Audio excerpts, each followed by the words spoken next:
আসসালামু আলাইকুম দর্শক বন্ধুরা। আজকে এলাম জামালপুর গান্ধী আশ্রম, ফ্রিডম ফাইটার মুক্তিযুদ্ধ সম্বলিত একটি জাদুঘর। এখানে এখন আপনাদেরকে আমরা জাদুঘরটা একটু দেখাবো ঘুরে ঘুরে। আসেন আপনারা।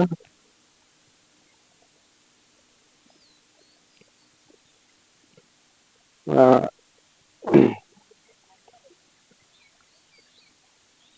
এই তো জাদুঘরের প্রথম একটি অংশ। আহ, এখানে জুতা খুলে প্রবেশ করতে হবে অবশ্য। আহ কালের সাক্ষী। এখানে দেখেন অনেক কিছু লেখা আছে। বাঙালির মুক্তির পথ অনুসন্ধানে 3 দশক জুড়ে অসংখ্য প্রকাশ্য গোপন সভা অনুষ্ঠিত হয়েছে এই ঐতিহাসিক গড়টিতে।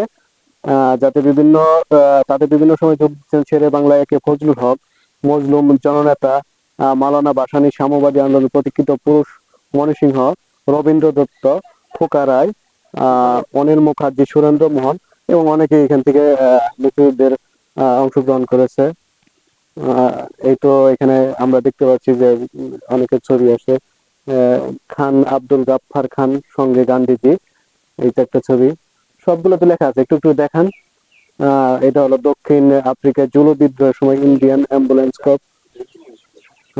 তারপরে এটা হলো 1934 সালে মুম্বাই শহরে কংগ্রেস অধিবেশন রাজেন্দ্র প্রসাদ এবং পণ্ডিত মদন মোহন মালব্য এর সঙ্গে গান্ধীজি। তারপরে আহমেদাবাদ শহরে আহ, সবরমতী নদীর তীরে সত্যাগ্রহ আশ্রমে গান্ধীজি। ইনি হলো গান্ধীজির ছবি, যেহেতু উনি গান্ধীজি। আরো অনেক ছবি আছে। এখানে আরেকটা জিনিস দেখায়। এই যে গান্ধীজির পিতা, একটু জুম করে দেখান। গান্ধীজির পিতা করমচাঁদ উত্তমচাঁদ গান্ধী।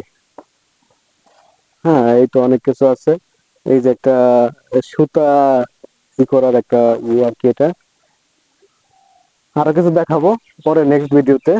আহ অনেকে আছে দেখতে।